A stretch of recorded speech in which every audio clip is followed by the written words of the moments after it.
For those who seek adventure, this is the Buffalo Roamer Podcast, sharing the people, places, and moments that make a life on the loose worth living. The thing that's going to stick out to you most is when they open up that plane door. The cold is something like you've never felt. The jungle's so thick, even if you had a machete, you couldn't get through it. There's a huge blonde grizzly bear. And when it saw us, this thing put its head down, stomped on the ground, and hissed like an alligator. I just crossed this brutal stretch of desert, and I was really suffering. I'm your host, Will Collins. I'm an adventurer, outdoorsman, and roamer of wild places. I've backpacked the Brooks Range, rafted the Grand Canyon, and have canoed from source to sea, both the Mississippi and Yukon rivers. I live for adventure, travel, fresh air, and diving into the unknown. And now, I hope to share my passion with you on the Buffalo Roamer Podcast. Rockin' and rollin', episode number 18 of the Buffalo Roamer Podcast. Booyah! Here we go. Got a great show lined up for you today. Jeff Currier coming to you for this episode. But before we get to Jeff, do want to remind you of a couple things. First off, thanks so much for all the support. It's been awesome having all people listen from all corners of the world here at the Buffalo Roamer Podcast. Somebody reached out to me from Antarctica the other day, a random listener from Antarctica who was tuning in, so that's pretty awesome. We've had them on all 7 continents now, if you can believe that. All 7 continents have listened to the Buffalo Roamer Podcast.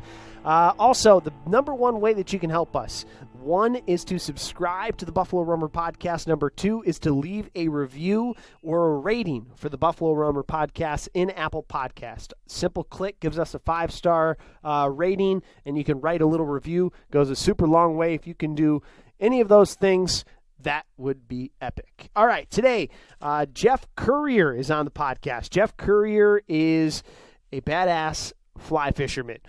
He has over 400 species on the fly to his name. I believe that's the most species that anybody has ever caught on a fly rod. 400 different species of fish he's caught.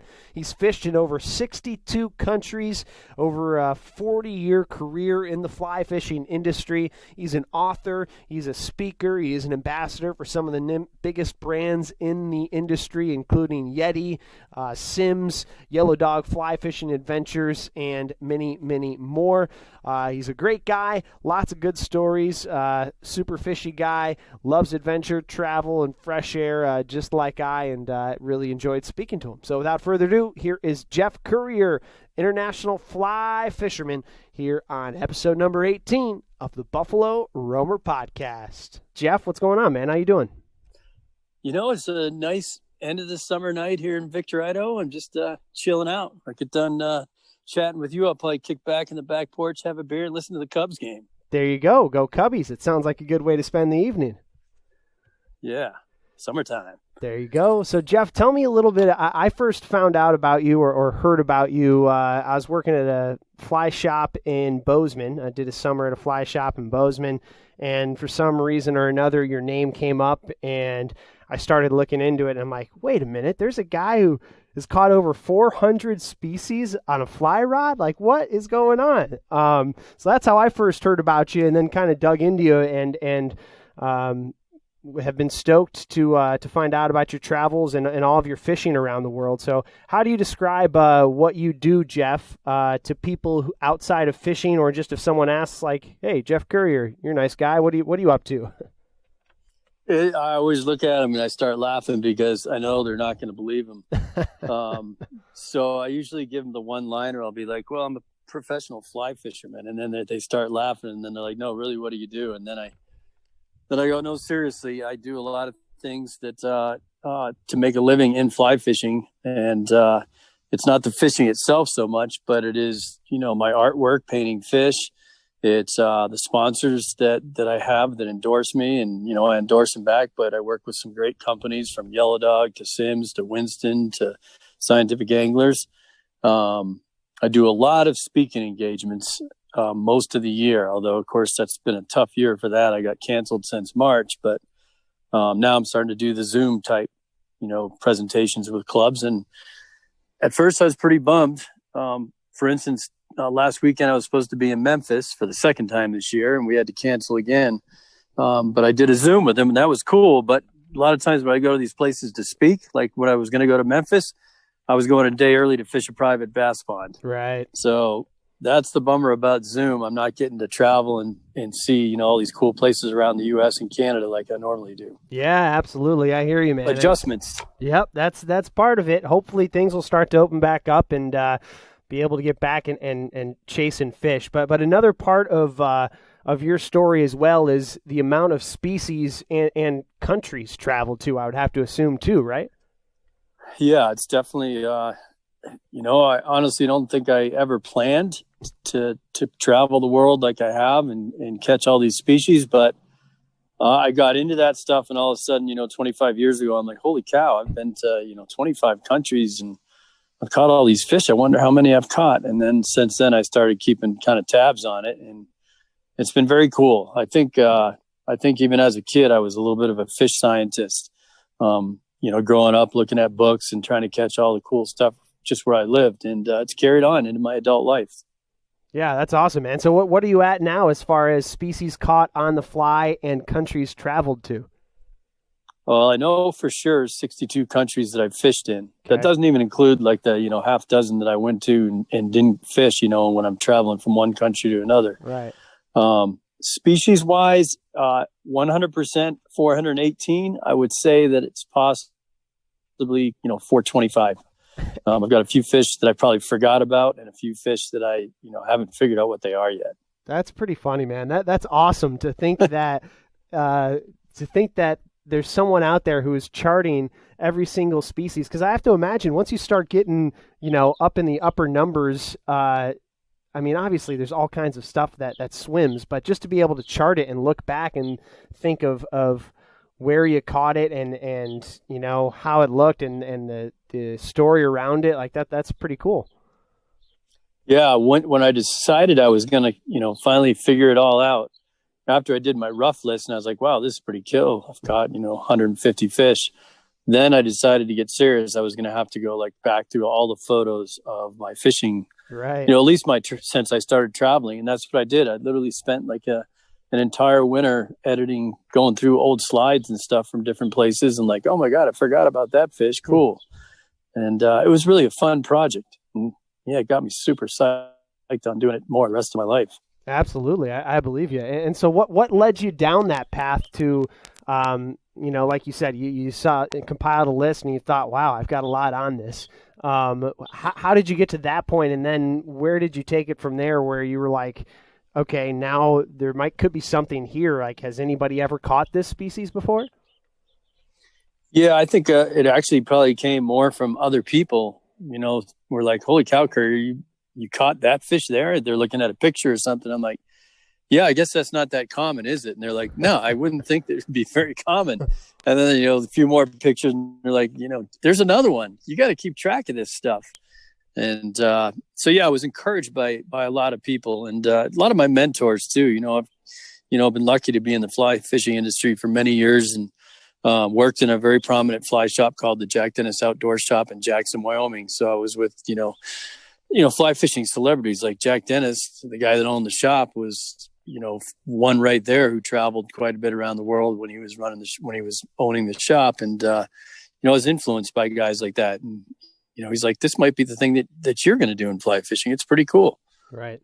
Yeah, that's awesome. So I'm curious about all kinds of stuff, Jeff, but first, what was your first big adventure in terms of fishing where you kind of got the bug to go check out, and I'm kind of thinking even more some of the off the beaten path places, but just in general, what was the first one where you look back and you're like, that's kind of where it clicked? It would definitely be 1989. I went to Belize, and the best part about it, the story actually kind of started in 1988 because one of the guys I worked with, he was kind of my boss in that fly shop. He went to Belize in 1988, and he went probably in February. I stayed in Jackson Hole, Wyoming, in this little basement where we sold flies out of at that time of year. And he came back all tan with these stories and just started bouncing off the walls. And I was like, that's it. I am not going to be here all of next winter. And the cute story about that is I charged not one trip, but 2 trips to Belize on my account at the store because we did book international trips. And I knew they couldn't fire me because they wanted to get their money back. And but that's what started it. I spent about 3 weeks down in Belize. I met a lot of really great people that own lodges, and they liked my spirit. So they invited me down, many years after, and I brought clients to them. And I would finish in Belize, and I'd be like, I'm just going to take the bus down to Panama and travel for the next month and a half. And that's how I got into the travel, just using the Lonely Planet book. It wasn't as easy back then as it is now because you didn't have internet. Right. And looking back, what is there any, or a handful, I would have to assume, spots that stick out as being, wild or just an adventure even outside of the fishing? Oh yeah, well I would say there's many of those. Probably the first, maybe the first one would be in Panama. So I did a lot of Central America over the years, when I was in my 20s. But one that stood out is I finally dragged my wife. I got married, and I dragged her to Panama because on Saturday morning there was the Walker's Cay, and Flip Palick used to be. It's still probably a big show, but it was really big back when it first came out 25 years ago. And Flip went to Panama. I wrote down where he went, and I said, that's where we're going. Well, little did I know you couldn't go there without a lodge, but we still bought a cheap plane ticket for like $25, and they dropped us off down there, and it was nothing but jungle and beach and nothing. Crazy. And long story short, we pulled it off, and it was such an amazing thing to pull off that just opened the door. Like, nothing scares me anymore. We're just going to buy plane tickets to anywhere we want to go, bring the Lonely Planet book, and we'll figure it out. Yeah, that's awesome. And what in those early Panama days, what were you chasing down there? So that first trip was literally just to catch my first sailfish on a fly rod. And we succeeded. Not only that, the blue water there is just incredible. There was stuff there I wasn't expecting, like, from bonito to false albacore to yellowfin tuna. It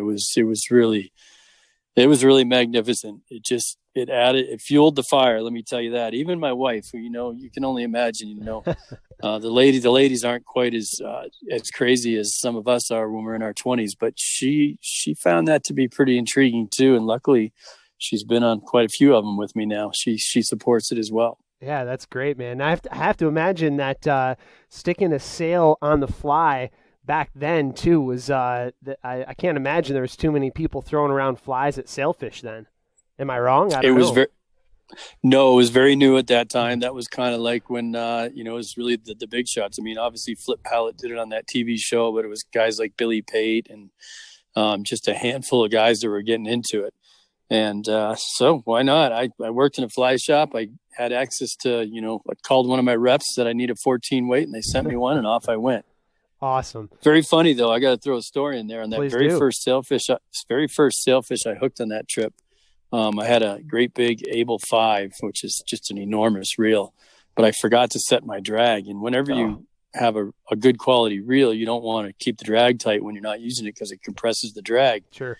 I was just so damn excited. I threw my fly out there when I saw this fish, and he took off like my guide and boat captain, who didn't think it was possible anyway. When he saw that thing take off with no resistance, he's like, yeah, you're done, buddy. And I'm like, holy cow, I didn't know they ran this far. And it ran so fast that it actually disassembled the tip off my 3-piece rod. Jeez. And that slid all the way down to the fish. And anyway, long story short, and I lost half a rod. And, I lost half a rod in the first fish. So straightened it out after that. Oh, that's funny. That seems like that's how those things go, especially with those big game fish, right? Or hunting or whatever. It's like those big ones, man. You don't get too many shots, and you're always flustered, and everything's going crazy. It's part of the fun of it, right? It's definitely part of the fun. I just look back and laugh at myself on that one. How about hasn't happened again? Yeah, well, that's good. You got to learn, right? How about Jeff? Have there been any adventures that you've been on, or any trips where you thought you've gotten in over your head with the travel, or just you're completely out of your element? Well, there's definitely been times where that's happened. Almost the worst couple would be almost like non-fishing, when my wife and I traveled India and Nepal for 3 months trying to find golden moss here. But there were such wide gaps of travel from water body to water body. We'd get into some bad mischief, and we got caught in an unbelievable sandstorm on the Thar Desert. We were actually trying to go to Pakistan just to say we'd been there, and that almost ended everything then. So that would be one of them. It's a long story, but we did. I worked for the World Wildlife Fund a few years ago. Me and my friend Mike Dawes, who's just from right down the street here, and it involved floating some rivers in southern Bhutan.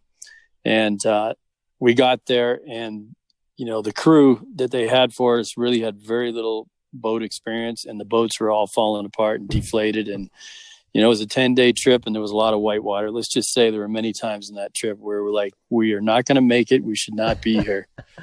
But we did. And you always do. Yeah, absolutely. That's you will yourself to live.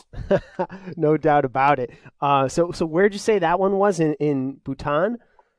Yeah, that was in Bhutan. And what is the landscape like, and like the culture and the experience of a trip like that?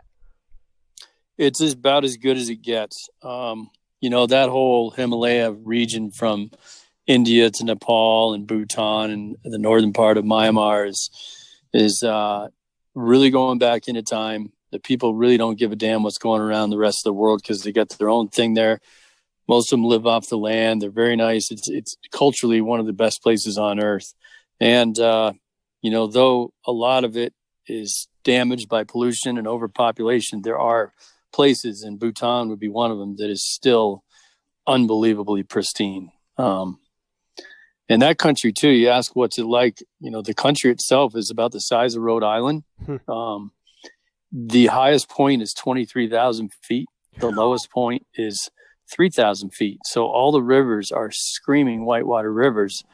And we actually had some great trout fishing there too as part of our project. But the golden mahseer thrive in that kind of water. And wow, it was quite an adventure. I can only imagine. So 62 countries you've checked off of the list.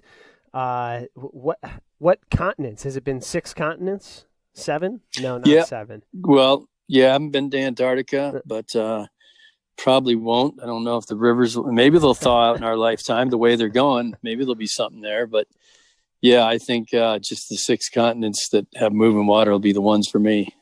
And how about some of the backcountry trips through Africa, or like exploratory trips?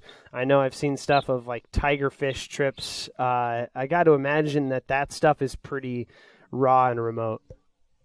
It is. It's absolutely unbelievable. And Africa has definitely become my favorite, which, it's very impressive that it is, because, I go through phases in life, but when I first started going to the Amazon, I'm like, this is my place. This will be the best my whole life. And I still love it. It's still spectacular. But Africa, there's something different about it. It really is the final frontier of fly fishing, and I'm very passionate about it. Had some amazing trips over there. And what places in particular stick out to you, and chasing what fish? Well, the tigerfish thing is definitely an amazing one. And one of the reasons I've spent so much time in Africa is because the first time I went, I put my neck on the line to go over there. My wife and I, we hitchhiked across Africa in 2005. So just brought our backpacks, had no plans. And what it really ended up being is we spent a lot of time in the Okavango in Botswana, and met a really cool South African guy that was working up there. And he hooked us up with some great tiger fishing, and we learned how to catch them with him. And then the next 2 months, we followed the Zambezi River pretty much from, almost it's, where it comes out of the Congo into Zambia all the way, to Mozambique. And it was an incredible trip. That trip had a lot of hardships too as well, but a lot of good fish came with it. And that will always be my favorite Africa trip, although they're all great. That sounds wild. A lot of questions about that one, but first, explain the tigerfish for somebody who doesn't know what it is, or yeah. Okay. Yep. Imagine if you've ever caught like a giant, trout. Not a brown trout, because browns are, to me, kind of the hard fighting to take you down deep like a bulldog. Rainbows jump and fly around the air. That's what tigerfish do. But their suit is different. They have a much more forked tail, which means they're quite a bit stronger and faster, which makes them flat out dangerous right off the bat. They're wild looking with their stripes, a lot of red on their fins, and they got a mouth full of teeth like no other fish on the planet, like daggers. and they're what I call shred feeders. So they eat other fish, but sometimes they'll get it in a group and take, like the barbel run, which could be a fish, could be 20 pounds. 6 or 7 tigerfish will go up and just shred that thing and eat the pieces. Crazy. So they're wicked. They're wicked. And there's a lot of different species of tigerfish. People don't realize that. Most people from the U.S. who have caught a tigerfish, which there's not many, have gone to the Zambezi or in Botswana and they catch the Zambezi tigerfish.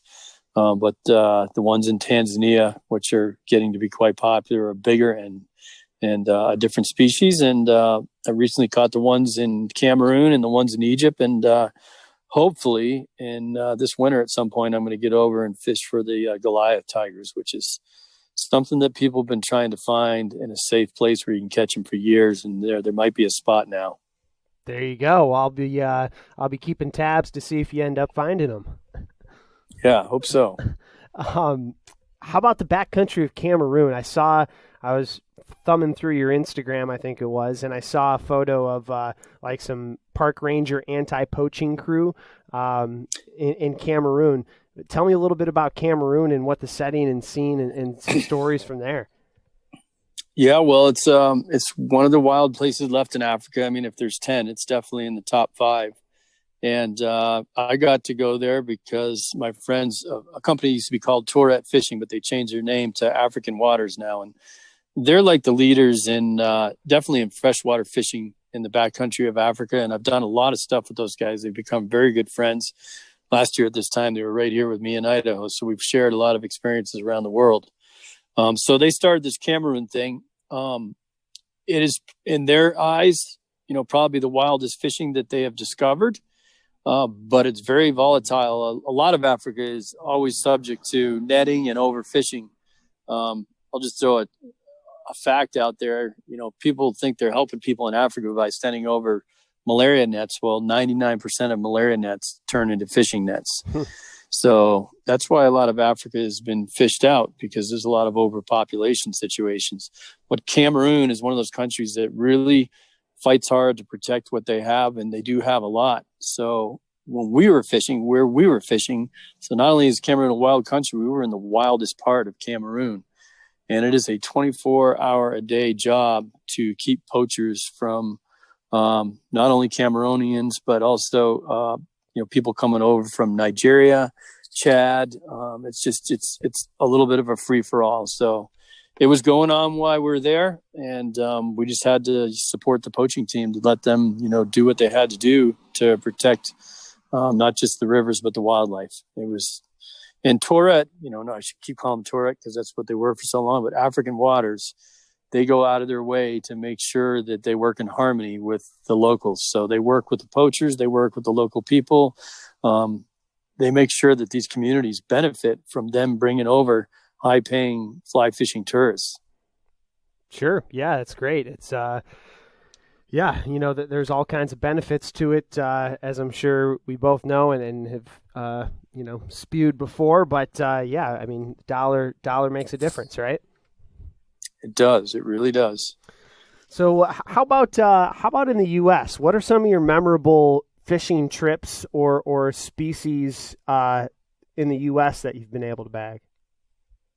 Well, I mean, first of all, I live here in Victor, Idaho, which is only 45 minutes from the Henry's Fork. And, it's a river I've been fishing since I was a teenager with my dad. And it's why I live here. It's probably the greatest trout river, I think, out there in the world, because it's challenging. The area that I like to fish is the ranch, and it's superior dry fly fishing to any other place I've ever been. Very, very technical, very difficult fish, which is great for me because it's like my personal training grounds and it makes me better for fishing around other places in the world.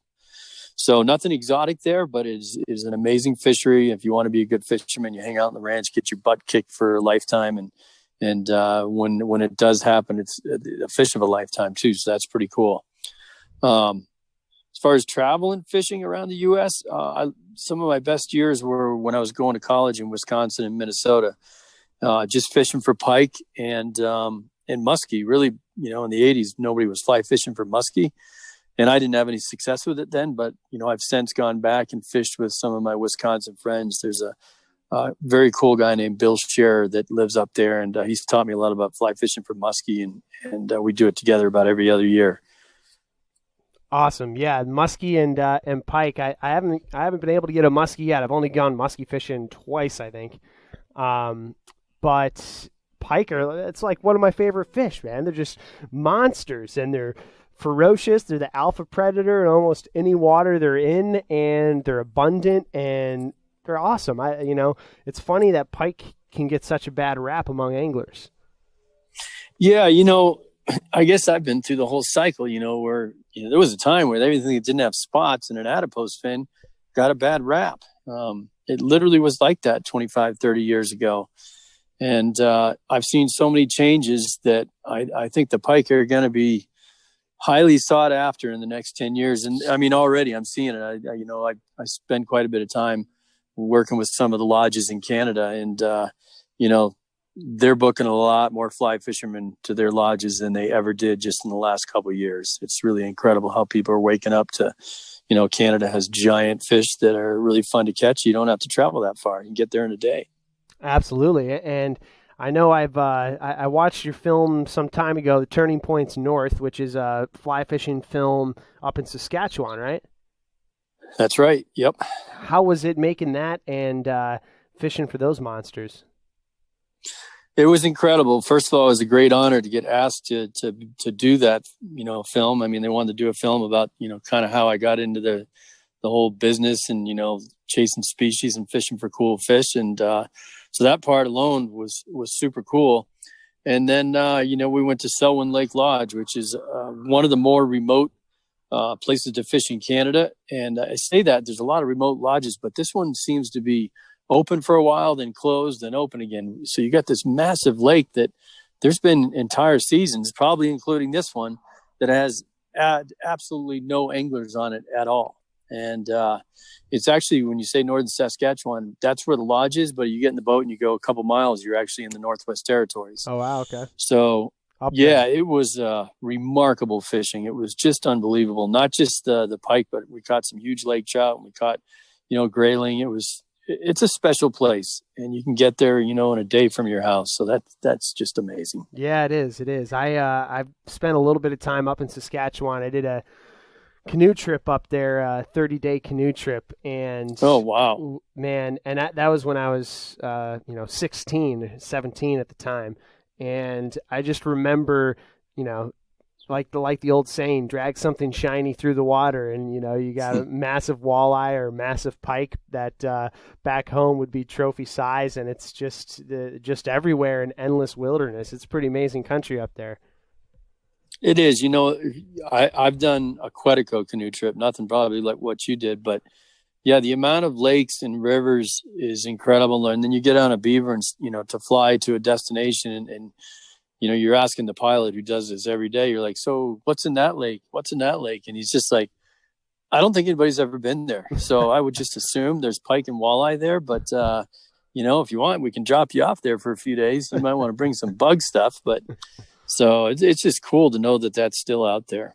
Yeah, absolutely. How about remoteness? I mean, we've hit on all kinds of places from Saskatchewan to Cameroon, but what sticks out to you in terms of untouched wilderness or maybe unknown by most Western anglers or Western world?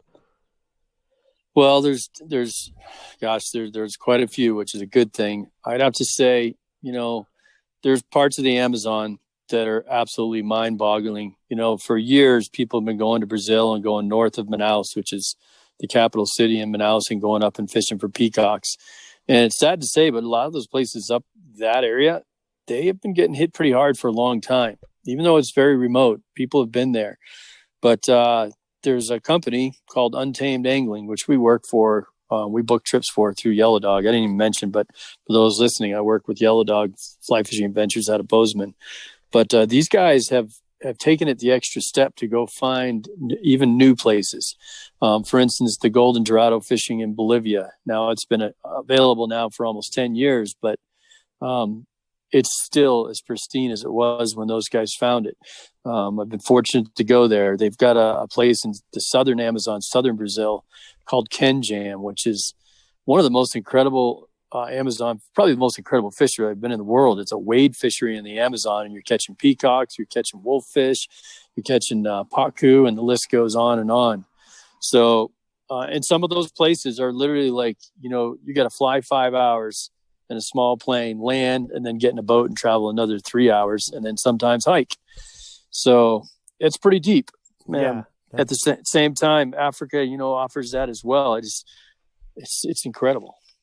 It is incredible. Yeah. And then there's a lot out there. I'm curious about like an exploratory trip. Like a lot of these trips we've been talking about, at some point somebody had to try and, because most of the places that we're talking about have fishing lodges built there, right? That you can, yes, you can fly there and go as a paying client to see some of these places and fish these amazing waters. I'm always interested in the people who figure out those destinations and go on an exploratory trip to see, hey, is this feasible to make a market out of this, or a business out of fishing these species, or even just to check out new species.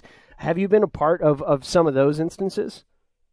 Yeah, absolutely. I'd say on the Africa stuff, I've never been first. The African waters guys have, but I've been fortunate enough that they go on their first trip, and sometimes they just absolutely get their butt kicked, but on the last day they catch the fish, so they know they're there. So I've been very fortunate to go with them on some of their very early trips. Like I guess it was 2018 that I went to Cameroon, but that was, that was the first year that they had been there too. They had been there for a few weeks before I got there, but that was pretty remarkable to be part of that. They did some work in Sudan and the Red Sea also, and I got to go the first season they ever started playing around up in that area. And that was unbelievable. And we didn't even know there were bonefish and permit there when we went on that first trip, and we found them. We're just like, holy cow, in the Red Sea, we've got bonefish and yellow permit. So, but I'd have to say the most memorable, I told you that my wife and I traveled India and Nepal looking for golden mahseer. What I didn't tell you is that we got our ass kicked on that trip. I did not catch a single golden mahseer on the fly rod. I honestly thought that they might not even exist anymore. We caught some interesting fish, but not those. Well, I wrote about it, and I was contacted by an Indian named Misty Dillon, who he said he knew some places where they did exist and invited me over there. And Misty and I did some exploring in the north of India. We've been up there together a couple times. That was absolutely unbelievable. Like really like the first ascents on some of these rivers. And, yeah, it was pretty special. That actually reminds me that I'm talking about that. One of my best ones of all time was in Mongolia too. Time there's and been fishing? a few. Yeah, I got to float the entire Eider River, which really there was very little knowledge of it other than a friend of mine, Mikey Ware, who a lot of people know. Mikey had been on a trip over there with another friend of ours, and they were just driving, but they drove to a portion of the river. There was a massive canyon. They hiked it for 2 days and caught time. And so the dream was to go back and float all 170 miles of it. And we did. It took us we were about 3 weeks, Man, a little more than 3 weeks. That sounds epic. Floating through Mongolia, fishing for what other fish are you catching? Because I imagine if you're throwing flies in the water, you're pulling up random stuff left and right. Yeah, it's a cold water fishery, so it's not huge varieties. Even the taimen they're smart fish. There may be a lot of taimen around, but they don't take flies as readily as you might think. You'll catch, 1 or 2 good ones a day. But there's a fish called a lennick, which, I always bring a 5-weight in every trip. And I brought a box of, trout flies and Chernobyls and hoppers. And those you could catch whenever you want, which was great because my partner was a good buddy of mine from college who really, he helped sponsor the trips in order to learn how to fly fish. So, I just put him in the front of the raft the first 3 days and let him throw the Chernobyl, and he just had the time of his life catching lennick.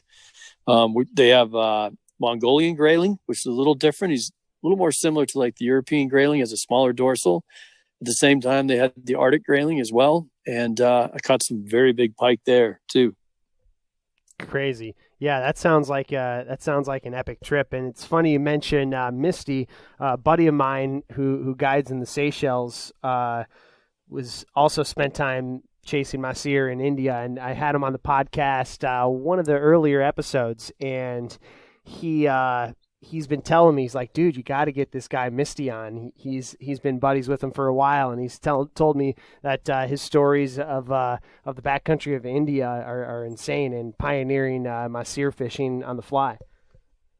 Yeah, he's a great guy. You should definitely get him on. And I was very lucky to meet Misty and get to be part of some of his adventures. And it's funny, Misty called me about 3 days ago. We talked for about an hour. He lives in the States right now, so it'd be real easy for you to get a hold of him. Okay, perfect. Well, I'll definitely have to do that. How about any like animal encounters? Obviously, you're living in Idaho. I assume that you got to run into your bears here and there. Are there any wildlife encounters that stick out over your 40 years traveling the world? Yeah, there's a famous one out there that it's a long story, so I can't tell it now, but a very close call with a Bengal tiger. Oh, geez. Yeah, long story short, I saved my own life by, just having the instincts that I was in trouble. When your hair stands up. Where were you? Pay attention. I was in northern India. I was on the Ram-Ganga River that actually flows into the Corbett Tiger Reserve, and we were fishing maybe 5 miles out of the reserve. I was on section 3. I remember that very well. But I kind of was venturing a little bit too far from the group on my own, and I almost bought the farm. It was a very close call. So terrifying. So what happened? You're fishing, and all of a sudden you feel the presence of something around you? Yep, it went on for about 2 hours. At first I thought it was going to be my headphone fell out here. I thought it was going to be an elephant, but it wasn't. Then I thought maybe it was a big python, because the day before we found a 14-foot python that had been stomped by elephant. So I'm like, maybe that's what's going to happen. It's not going to be pretty. And then I thought maybe a leopard. And you always ask if there's tigers every time you're in India. And they're always like, oh, God, nobody's seen a tiger in 25 years, Currier. Shit, they're practically extinct. Well, this was a tiger. And after my, stopping the last time when I felt I shouldn't go any further, the tiger was right there. And, it's a long story. I actually get nervous every time I start talking about it, because I start picturing that whole situation. But it was a very, very close call. And lucky for me, the guys came looking for me just the right time. Crazy. And if you don't mind me continuing to pick at that, just out of curiosity, we could move on too if it does bring up any bad memories. But how did the face-to-face encounter go? Well, when I stopped, these animals called a barking deer are all over the hillside, and I heard the barking deer going off like crazy. But it was their warning sound. And I thought at first, I'm like, okay, I'm scaring the barking deer. But then I'm like, no, I'm not scaring the barking deer. The barking deer are trying to save my life as well. And I stopped and froze. And I looked around. I kind of looked up to where the barking deer were. And the tiger was about 40 feet away from me, hiding behind a bush up on a rock ledge. And just waiting for me to take a couple more steps. Crazy. And and I couldn't scream or nothing. I was so scared my vocal cords actually paralyzed. And by pure luck, my boys were checking up on me. They were with me, and I knew they were not too far behind me. Sure. And the staring contest with the tiger went on for about 3 minutes. And then I heard them. As soon as I heard their footsteps and the crackling of the bushes, I started screaming, "Tiger, tiger." It just came to me. And the tiger stood up, and it was giant. It's not a mountain lion by any means. And it stood up and kind of rolled its eyes in disgust and just vanished into the forest. Wow. I was lucky. Whew. Yeah, that's a wild one. That's for sure. Not too many people have face-to-face encounters with a wild tiger. No. And probably not too even many Misty. want to. No, definitely not. So I know you've authored a couple books as well, right? That's right. Yep. Sweet. Got a saltwater fly fishing book and a warm water fly fishing book. Both are kind of how to get into that avenue of the sport. And both of them kind of came before their time. Like the saltwater book, I think came out in maybe 1994 or something like that. Back when I was doing all those Belize trips, and, people would come in the shop and they would ask me, how do you do this knot? How do you do that? Now, what's the approach on a bonefish? And I'm like, I need to write about this stuff and kind of capitalize on something, because all the trout stuff has already been written about, Sure.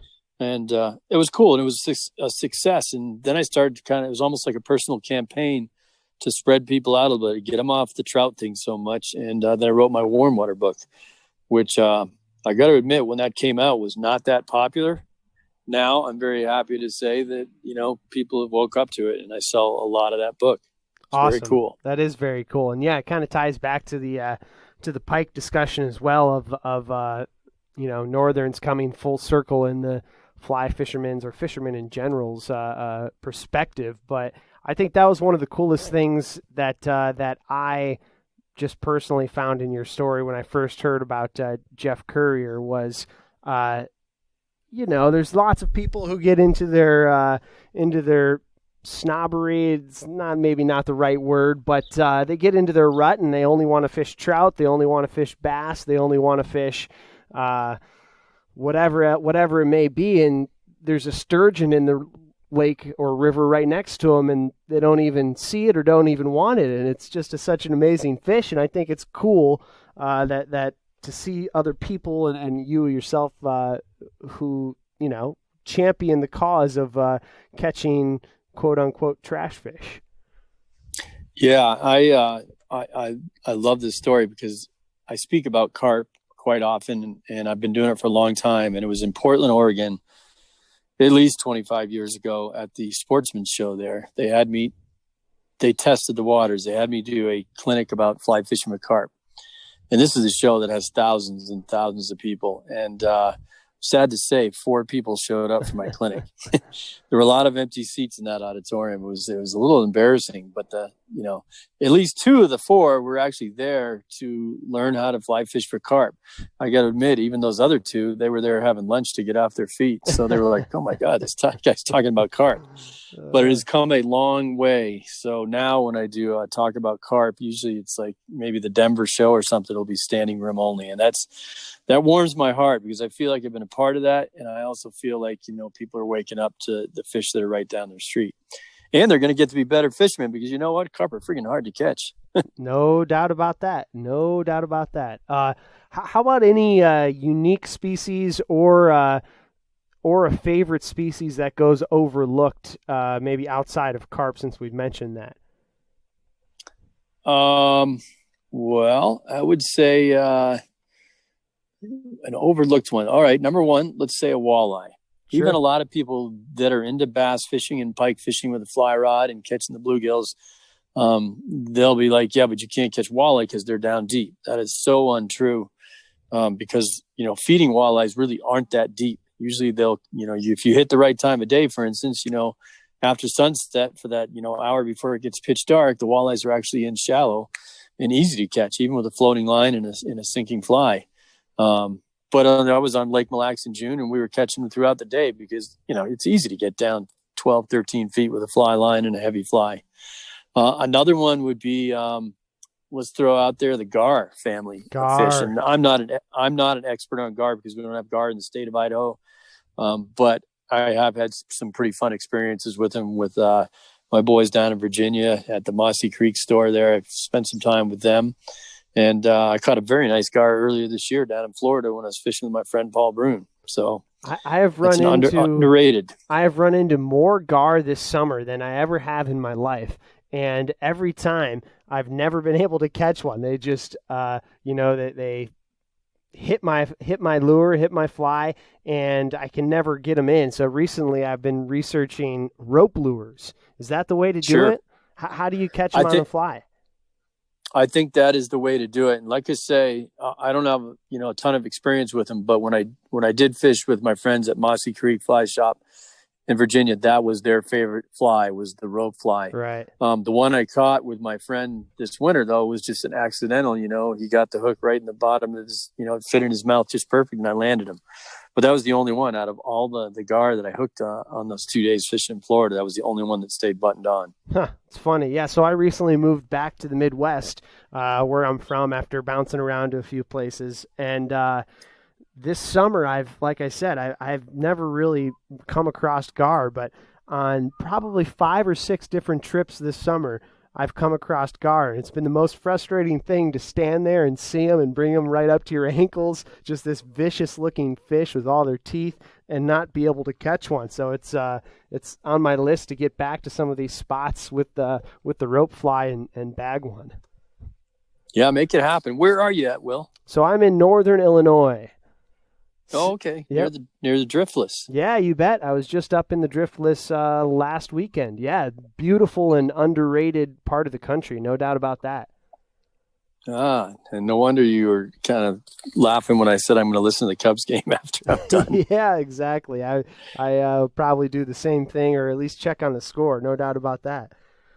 Yep, it's going to be great. So tell me a little bit about your art, and we'll kind of start winding her down here, but fill me in about your art and everything you do art-wise. Yeah, well, I guess I've been an artist my whole life, although I never imagined, having that title as an artist and making a partial living at it. But when I wrote my books, my saltwater fly fishing book, I realized I needed illustrations, so I did illustrations for it. And, they came out okay. The publisher thought they were good enough. And they thought maybe it would be even better if I did them in color. So they suggested hiring somebody, but that just wasn't an option then. It wouldn't be an option now. So I locked myself in a closet for 4 months, and I taught myself how to work the watercolors. And, people would look at the book or buy the book, and they would contact me and say, I like the way you painted that tarpon in the book. How much do you charge for that? And I was like, oh my God, somebody wants to buy my art. And here I am 20 years later, I make, like I say, a partial of my living doing artwork. I'm working on a really cool peacock bass for a guy right now. But so not only do I do paintings for people, but I do Sharpie art on cliff fly boxes and Yeti backpacks, you name it. You can see all that stuff on my website. I kind of came up with that idea because I wanted to have art that was affordable for fishing bums like myself. And, Sharpie art I can whip out in a couple hours and charge someone $100. So everybody has an opportunity to have my art. And then also a lot of my fish species, which I think I've got over 80 now, different fish species painted. You can purchase them on coffee mugs, beer steins, and, saltwater style shirts and hoodies and all kinds of good shit. And all that stuff is on my website. Awesome. Great. And what is your website, Jeff? It's jeffcurrier.com, and the only trick there is spelling my name right. It's not C-O-U like everybody thinks. It's C-U-R-R-I-E-R. Awesome, man. And what's next for Jeff Currier in these Corona times? It's starting to open up. Like I said, today was a busy day. It's funny. Literally, things started exploding today because Mexico opened up, about a few weeks ago. And Belize is going to open up on October 1st. And that's the plan. So my next trip, possibly down in Baja in October, definitely in Belize in November. And I'm hoping to end up in Africa at some point this winter on, chasing those Goliath tigerfish with some new friends that are connected with my buddies at African Waters. And that'll be one of the wilder trips I've ever been on. It'll be to the Central African Republic if it happens. And I think it's going to happen. I'm going to make it happen. Awesome, man. Well, I certainly hope it does. Sounds wild, sounds epic, and I'll be keeping tabs on you. And hopefully, maybe sometime down the line, we can connect again and share some more stories, or who knows, maybe even share a cast. That would be a pleasure, Will. I would love that. And there you have it, episode number 18 of the Buffalo Roamer podcast, officially in the books. Thanks so much for tuning in yet again. Hope you enjoyed that conversation with Jeff Currier. If you want to find out more about Jeff, you can just Google Jeff Currier. He'll pop right up, or check out his website, jeffcurrier.com. You can check out his artwork, get either of those books that we talked about, and just find out more about him there. Thank you so much again for tuning in. All kinds of awesome guests lined up, so we're getting lots of good stuff coming your way. New episodes of the Buffalo Roamer podcast every Thursday. Please, please, please subscribe to the podcast. Follow the podcast wherever you listen to your podcasts.